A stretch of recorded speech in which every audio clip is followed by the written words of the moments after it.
ओम शांति। 29 अप्रैल 2021 की मुरली।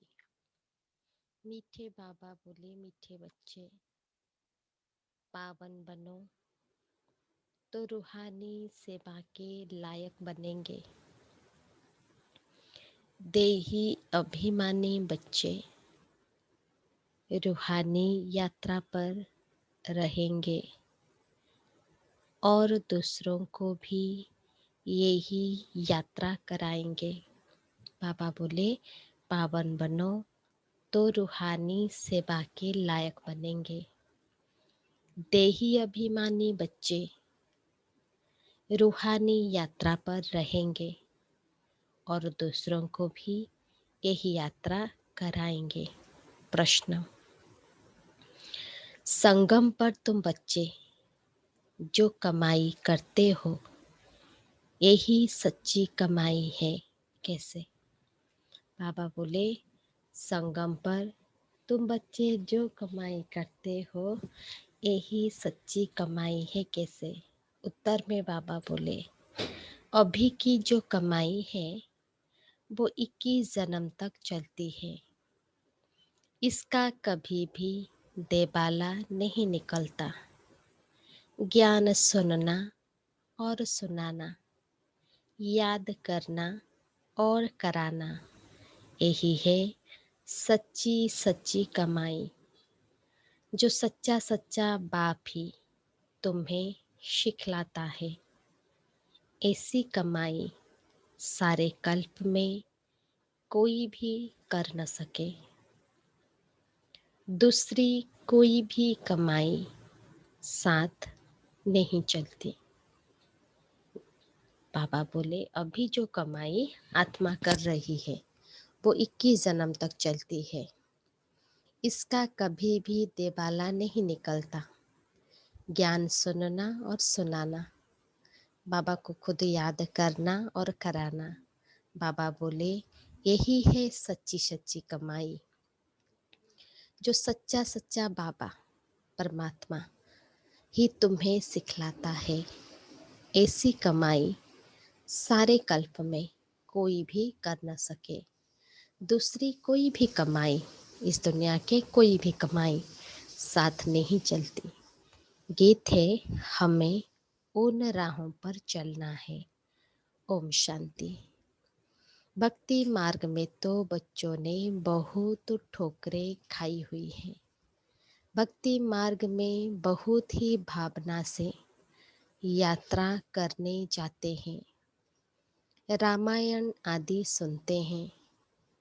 इससे प्रेम से बैठ कहानियाँ सुनते हैं, जो रोना भी आ जाता है। भक्ति में बहुत भावना होता है, जो प्रेम से कहानी सुनते सुनते रोना भी आ जाता है। हमारे भगवान की सीता भगवती को रावण डाकू ले गया। फिर सुनने समय बैठ रोते हैं। बाबा बोले, यह है सब दंत कथाएं, जिससे फायदा कुछ भी नहीं। पुकारते भी हैं, हे पतित पावन आओ, आकर हम दुखी आत्माओं को सुखी बनाओ। यह नहीं समझते कि आत्मा दुखी होती है, क्योंकि वो तो आत्मा को निर्लेप कह देते हैं। साधु सन्यासी सब आत्मा को क्या कह देते हैं? निर्लेप कह देते हैं। समझते हैं आत्मा सुख दुख से न्यारी है। यह क्यों कहते हैं? बाबा पूछते हैं, यह क्यों कहते हैं? क्योंकि समझते हैं परमात्मा सुख दुख से न्यारा है। तो बच्चे फिर सुख दुख में कैसे आएंगे? परमात्मा सुख दुख से न्यारा है, तो बच्चे फिर सुख दुख में कैसे आएंगे? इन सब बातों को अब बच्चों ने समझा है। इस ज्ञान मार्ग में भी कभी ग्रहचारी बैठती है, कभी कुछ होता है, कभी प्रफुल्लित रहते, कभी मुरझाया हुआ चेहरा रहता है। यह होती है माया से लड़ाई। कभी कभी चेहरा खुशनुमा और कभी मुरझाया सा चेहरा होता है। तो बाबा बोले ये होती है, क्या होती है? माया से लड़ाई। माया पर ही जीत पानी है। जब बेहोश होते हैं तब संजीवनी बूटी दी जाती है। आत्मा जब बेहोश होती है तो बाबा बोले उसको संजीवनी बूटी दी जाती है। कौन सी संजीवनी? मन मना भव। भक्ति मार्ग में चहचटा बहुत है, दिखावट। देवताओं की मूर्तियों को कितना श्रृंगारते हैं, सच्चे जेवर पहनाते हैं। वो जेवर तो ठाकुर की प्रॉपर्टी हुई। भक्ति में क्या करते हैं? सजाते हैं मूर्तियों को। ठाकुर की प्रॉपर्टी सो पुजारी व ट्रस्टी की हो जाती है। तुम बच्चे जानते हो कि हम चैतन्य में बहुत हीरे जवाहरों से सजे हुए थे। बाबा बोले तुम बच्चे जानते हो कि हम चैतन्य में बहुत हीरे जवाहरों से सजे हुए थे। फिर जब पुजारी बनते हैं तो भी बहुत जेवर पहनते हैं। अब कुछ भी नहीं है। चैतन्य रूप में भी पहने, फिर जड़ रूप में भी पहने। हम आत्मा सतयुग में चैतन्य में पहने, भक्ति में जड़ रूप में भी भक्त पहनाते हैं। बाबा बोले अब नो जेवर। आत्मा के पास अभी कुछ नहीं है, बिल्कुल साधारण है। बाबा कहते हैं मैं साधारण तन में आता हूँ, मैं साधारण तन में आता हूँ। कोई राजाई आदि की ठाट बाट नहीं है। सन्यासियों के भी बहुत ठाट बाट होते हैं। परमात्मा कितना साधारण आते हैं, कोई ठाट बाट नहीं। बाबा बोले सन्यासियों के भी क्या होता है? ठाट बाट होते हैं। अभी तुम समझ गए हो बरोबर सतयुग में कैसे हम आत्माएं पवित्र थे। बाबा बोले अभी तुम समझ गए हो कि हम सतयुग में कैसे हम आत्माएं पवित्र थे। शरीर भी हमारे पवित्र थे, उन्हों का श्रृंगार भी बहुत अच्छा रहता है। कोई खूबसूरत होते हैं तो उनको श्रृंगार का भी शौक रहता है। कोई खूबसूरत होते हैं तो देह अभिमान के कारण उनको शौक रहता है सजाने का। तुम भी खूबसूरत थे। कब? सतयुग में। तो बहुत अच्छे अच्छे जेवर पहनते थे, हीरों के बड़े हार आदि पहनते थे। यहाँ हर चीज सांवरी है। यहाँ कलयुग में हर चीज सांवरी है। देखो गौएं भी सांवरी होती गई। बाबा जब श्रीनाथ द्वारे गया था, कौन सी बाबा? ब्रह्मा बाबा जब श्रीनाथ द्वारे गया था तो बहुत अच्छी गौएं थी। कृष्ण की गौ बहुत अच्छी दिखाते हैं। यहाँ तो देखो कोई कैसे कोई कैसे है। क्योंकि कलयुग है। ऐसी गौएं वहाँ होती नहीं।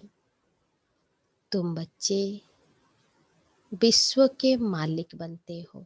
बाबा बोले कि तुम बच्चे विश्व के मालिक बनते हो। तुम्हारी सजावट भी वहाँ ऐसी सुंदर रहती है। विचार करो, गौएं तो जरूर होनी चाहिए। वहाँ की गौओं का गोबर भी कैसा होता होगा। बाबा सतयुग की तुलना कर रहे हैं। अभी कलयुग और सतयुग के दोनों में क्या कंट्रास्ट है बता रहे हैं कि वहाँ की गौओं का गोबर भी कैसा होता होगा, कितनी ताकत होगी। जमीन को खाद चाहिए ना, खाद डाली जाती है तो अच्छा अनाज पैदा होता है। वहाँ सब चीजें अच्छी ताकत वाली होती है। यहाँ तो कोई चीज में ताकत नहीं है। हर एक चीज बिल्कुल ही पावरलेस हो गई है। अभी हर एक चीज बिल्कुल ही पावरलेस हो गई है।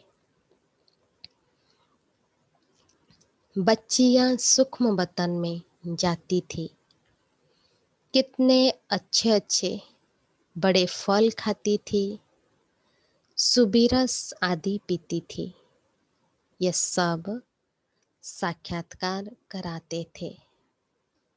माली वहाँ कैसे फल आदि काट कर देते हैं। सूक्ष्म वतन में तो फल आदि हो न सके। सूक्ष्म वतन में तो फल आदि हो न सके। यह साक्षात्कार होता है।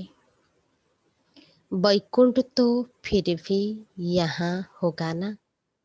वैकुंठ कहाँ होगा, यहाँ ही होगा। मनुष्य समझते हैं वैकुंठ कोई ऊपर में है।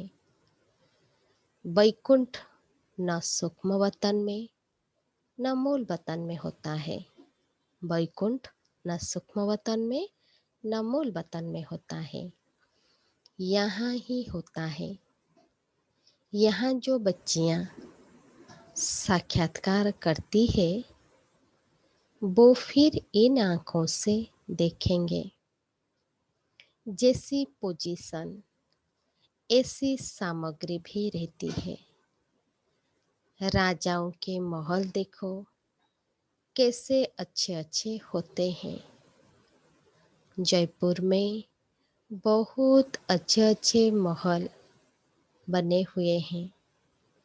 सिर्फ महल देखने लिए मनुष्य जाते हैं तो भी टिकट रहती है। खास वो महल देखने लिए रहते हैं, खुद फिर और महलों में रहते हैं।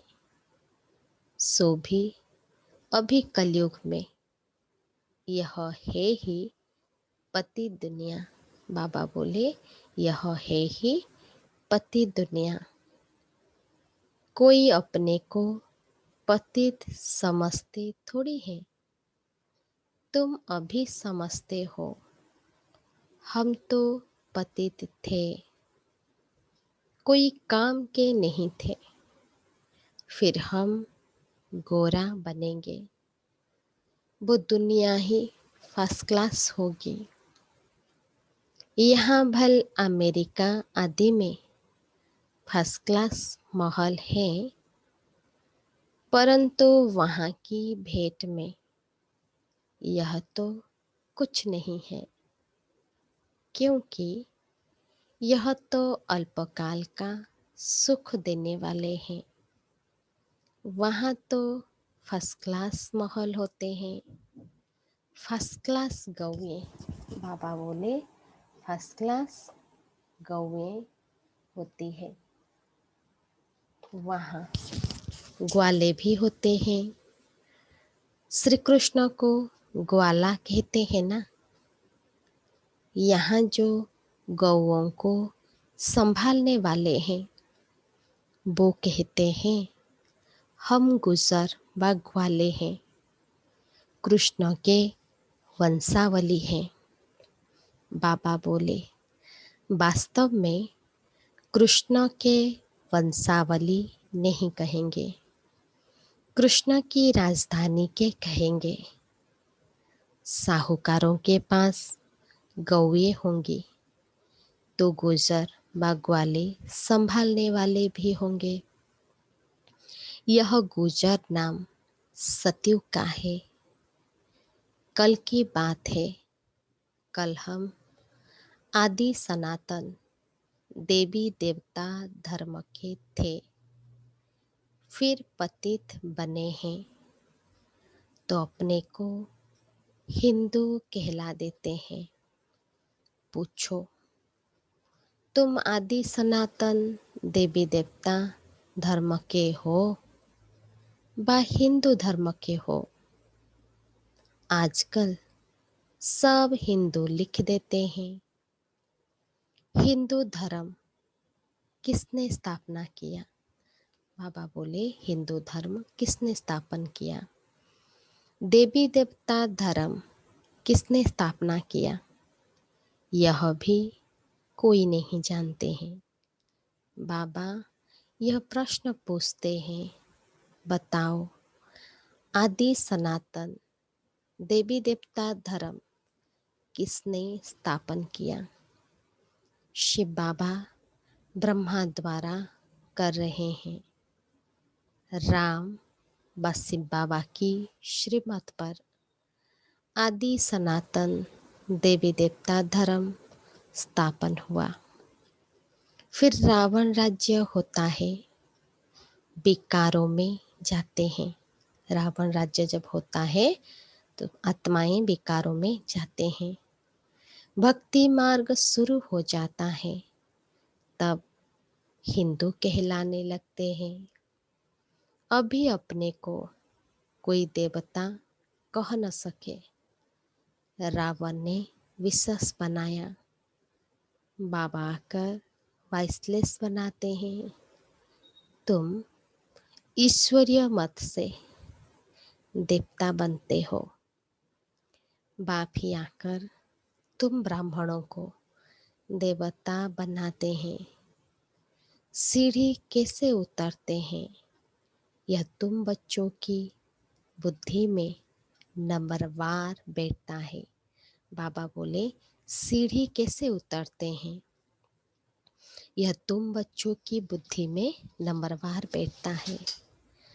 तुम जानते हो और सभी मनुष्य आसुरी मत पर चल रहे हैं और तुम ईश्वरीय मत पर चल रहे हो।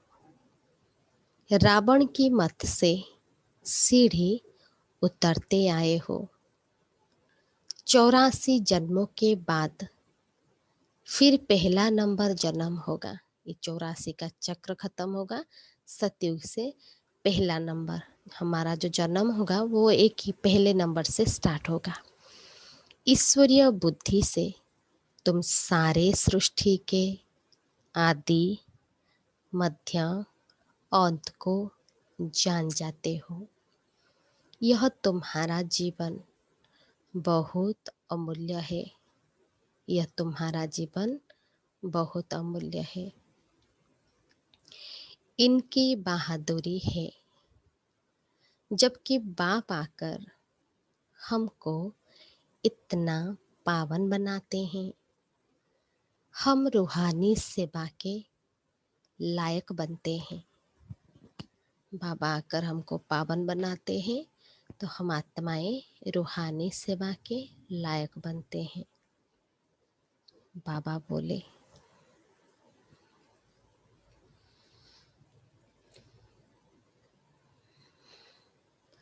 वो है जिस्मानी सोशल वर्कर जो देह अभिमान में रहते हैं। तुम देही अभिमानी हो। कौन है? देही अभिमानी, आत्माओं को रूहानी यात्रा पर ले जाते हो। बाबा समझाते हैं, तुम सतो प्रधान थे, अभी तमो प्रधान बने हो। सतो प्रधान को पावन, तमो प्रधान को पतित कहा जाता है। आत्मा में ही खाद पड़ी है, आत्मा को ही सतो प्रधान बनना है। आत्मा में ही खाद पड़ी है, आत्मा को ही सतो प्रधान बनाना है। जितना याद में रहेंगे उतना पवित्र बनेंगे, नहीं तो कम पवित्र बनेंगे। पापों का बोझा सिर पर रह जाएगा। आत्माएं तो सभी पवित्र होती है, फिर हर एक का पाठ अलग है। सबका एक जैसा पाठ हो न सके। सबसे ऊंचा बाबा का पाठ, फिर ब्रह्मा सरस्वती का कितना पाठ है। जो स्थापना करता है वो ही पालना भी करता है। जो स्थापना करता है वो ही पालना भी करता है। कौन स्थापना करते हैं? बाबा ब्रह्मा के द्वारा स्थापना कराते हैं, और वही ब्रह्मा जब विष्णु बनते हैं तो सत्युग की दुनिया का पालना करते हैं। बड़ा पाठ उनका है। पहले है शिव बाबा, फिर है ब्रह्मा सरस्वती जो सतयुग में लक्ष्मी नारायण बनते हैं। जो पुनर्जन्म में आते हैं, शिव बाबा पुनर्जन्म में नहीं आते, ब्रह्मा सरस्वती पुनर्जन्म में आते हैं। शंकर तो सिर्फ सूक्ष्म रूप धारण करते हैं। ऐसे नहीं कि शंकर कोई शरीर का लोन लेते हैं। कृष्ण को अपना शरीर है, कृष्ण को अपना शरीर है। यहाँ सिर्फ शिव बाबा शरीर का लोन लेते हैं। पतित शरीर, पतित दुनिया में आकर सेवा करते हैं। बाबा बोले शिव बाबा ही शरीर का लोन लेते हैं, आते हैं कहाँ? पतित शरीर, और पतित दुनिया में आकर हम सब आत्माओं की सेवा करते हैं। मुक्ति, जीवन मुक्ति में ले जाने की कौन सी सेवा बाबा करते हैं? हम सब आत्माओं को मुक्ति, जीवन मुक्ति में ले जाने की। बाबा बोले,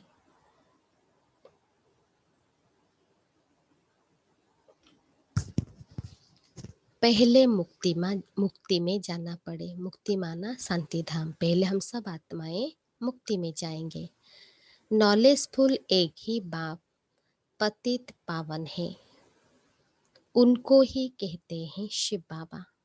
पतित पावन नॉलेजफुल जो हम सब आत्माओं का पिता है उनको कहते हैं शिव बाबा। शंकर को बाबा कहते सोपता नहीं है। शिव बाबा अक्षर बहुत मीठा है। शिव बाबा अक्षर बहुत मीठा है। शिव के ऊपर कोई आँख चढ़ाते, कोई क्या चढ़ाते हैं, कोई दूध भी चढ़ाते हैं। बाबा बच्चों को अनेक प्रकार की समझानी देते रहते हैं। बच्चों के लिए समझाया जाता है। सारा मदार योग पर है, सारा मदार योग पर है। योग से ही विकर्म विनाश होंगे। योग वाले को ज्ञान की धारणा भी अच्छी होगी। अपनी धारणा में चलते रहेंगे। जो योग में रहेंगे उनको अच्छी धारणा होगी और वो धारणा में ही चलते रहेंगे, क्योंकि फिर सुनाना भी पड़ता है। यह है नई बात। भगवान ने जिन्हों को डायरेक्ट सुनाया, उन्होंने ही सुना, फिर तो यह ज्ञान रहता ही नहीं। अभी बाप तुमको जो सुनाते हैं वो अभी तुम सुनते हो, धारणा होती है। फिर तो प्रारब्ध का पाठ बजाना होता है। ज्ञान सुनना सुनाना अभी होता है। सतयुग में यह पाठ नहीं होगा, वहाँ तो है ही प्रारब्ध का पाठ। मनुष्य वारिस्टरी पढ़ते हैं, फिर वारिस्टर बन कमाते हैं। यह कितनी बड़ी कमाई है, इनको दुनिया वाले नहीं जानते। तुम जानते हो, सच्चा बाबा हमको सच्ची कमाई करा रहे हैं। इनका कभी दिवाला निकल न सके। अभी जो कमाई बाबा हम सब बच्चों को, सभी आत्माओं को कराते हैं, बाबा बोले इसका कभी दिवाला नहीं निकल सकता और इसको कोई हमसे छीन भी नहीं सकता। अभी तुम सच की कमाई करते हो, जो आत्मा के साथ चलती है वो कमाई अभी करते हो। वो फिर 21 जन्म साथ रहती है। ये कमाई 2500 वर्ष आत्माओं के साथ रहती है। वो कमाई साथ नहीं देती। दुनिया की जो स्थूल कमाई धन की करते हैं वो कोई साथ नहीं देती। यह साथ देने वाली है, तो ऐसी कमाई को साथ देना चाहिए। यह बातें तुम्हारे सिवाय और कोई की बुद्धि में नहीं है।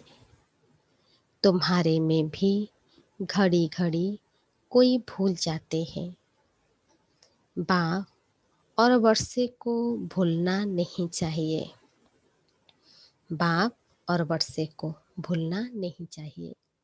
बस बात एक ही है। कौन सी बात? बाबा को याद करो। जिस बाप से 21 जन्म का वर्षा मिलता है। 21 जन्म निरोगी काया रहती है। बुढ़ापे तक अकाले मृत्यु नहीं होती। बच्चों को कितनी खुशी होनी चाहिए। बाबा बोले बच्चों को कितनी खुशी होनी चाहिए। बाप की याद है मुख्य। बाबा की याद है मुख्य। इसमें ही माया विघ्न डालती है, तूफान लाती है। अनेक प्रकार के तूफान आते हैं। तुम कहेंगे बाबा को याद करो। तुम कहेंगे कि बाबा को याद करो, परंतु कर नहीं सकेंगे। याद में ही बहुत फेल होते हैं। याद में ही फेल होते हैं। योग की बहुतों में कमी है। जितना हो सके योग में मजबूत होना चाहिए। बाकी बीज और झाड़ का ज्ञान कोई बड़ी बात नहीं है। बाबा बोले मुख्य है याद। जितना हो सके योग में मजबूत होना है। बाकी बीज और झाड़ का ज्ञान कोई बड़ी बात नहीं है।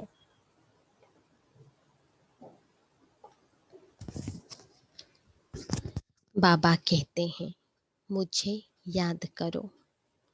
मुझे याद करने से, मुझे जानने से तुम सब कुछ जान जाएंगे। याद में ही सब कुछ भरा हुआ है। याद में ही सब कुछ भरा हुआ है। स्वीट बाबा से बाबा को याद करना है। ऊंचते ऊंचे भगवान, श्रेष्ठते श्रेष्ठ वो है। ऊंचे से ऊंच वर्षा देते हैं। 21 जन्म के लिए है। ऊंचते ऊंच वर्षा देते हैं 21 जन्म के लिए। सदा सुखी अमर बनाते हैं। तुम अमरपुरी का मालिक बनते हो। तो ऐसे बाप को बहुत याद करना चाहिए, ऐसे बाप को बहुत याद करना चाहिए। बाबा को याद नहीं करेंगे तो और सब कुछ याद आ जाएगा। बाबा को याद नहीं करेंगे तो और सब कुछ याद आएगा, जिससे कुछ फायदा नहीं। अच्छा, बाबा बोले, मीठे मीठे सिक्के लद्धे बच्चों प्रति माता पिता बाप दादा का याद प्यार और गुड मॉर्निंग। रूहानी बाप की रूहानी बच्चों को नमस्ते। हम सब रूहानी बच्चों की रूहानी बाप दादा को भी याद प्यार, नमस्ते नमस्ते नमस्ते, गुड मॉर्निंग। धारणा के लिए मुख्य सार। फर्स्ट पॉइंट,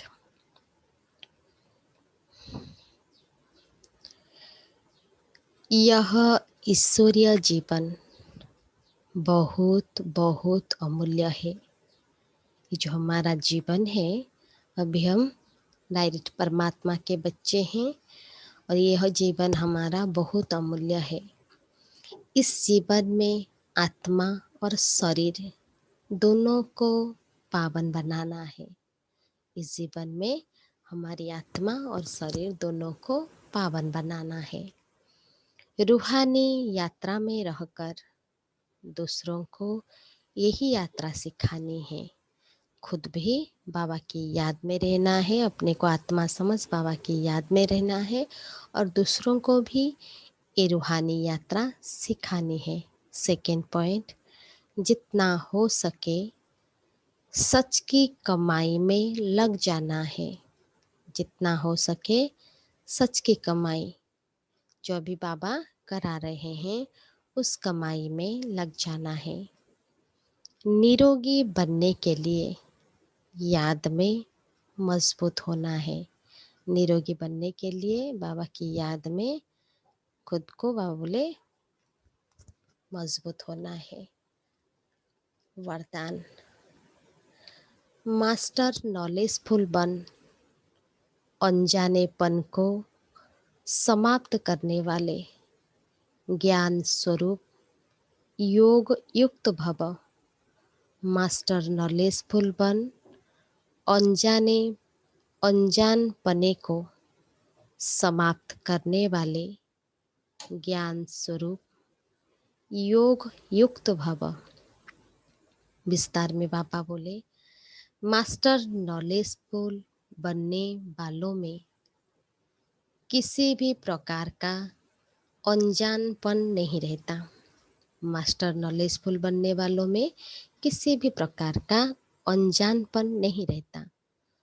वो ऐसा कहकर अपने को छुड़ा नहीं सकते कि इस बात का हमें पता ही नहीं था। वो कभी ऐसे नहीं कह सकते, अपने को ऐसे कह के नहीं छुड़ा सकते कि हमको ये पता नहीं था। ज्ञान स्वरूप बच्चों में कोई भी बात का अज्ञान नहीं रह सकता। जो ज्ञान स्वरूप बच्चे हैं, उनमें कोई भी बात का अज्ञान नहीं रह सकता। और जो योग युक्त हैं, उन्हें अनुभव होता। जो योग युक्त बच्चे हैं, उन्हों को अनुभव होता, जैसे कि पहले से सब कुछ जानते हैं। उनको लगेगा कि हम सब कुछ जानते हैं, वो अनुभव होता है। वो यह जानते हैं कि माया की छम छम रिमझिम कम नहीं है। उनको माया की जो सब अभी चल रहा है, उनको पता चल जाएगा कि जानते हैं कि माया का ये सब छम छम और रिमझिम है। माया भी बड़ी रौनकदार है। माया क्या होती है, बहुत रौनकदार होकर अट्रैक्ट करती है, इसीलिए उससे बचकर रहना है। जो सभी रूपों से माया की नॉलेज को समझ गए, माया कौन से रूप में आता है, जो समझ जाते हैं, उनके लिए हार खाना असंभव है। श्लोगान, जो सदा प्रसन्न चित्त है वो कभी प्रश्नचित्त नहीं हो सकता। जो सदा प्रश्नचित्त है वो कभी प्रश्नचित्त नहीं हो सकता। आज रीडिंग में बाबा बोले, मीठे बच्चे, पावन बनो तो रूहानी सेवा के लायक बनेंगे। देही अभिमानी बच्चे रूहानी यात्रा पर रहेंगे और दूसरों को भी यही यात्रा कराएंगे। अच्छा, ओम शांति।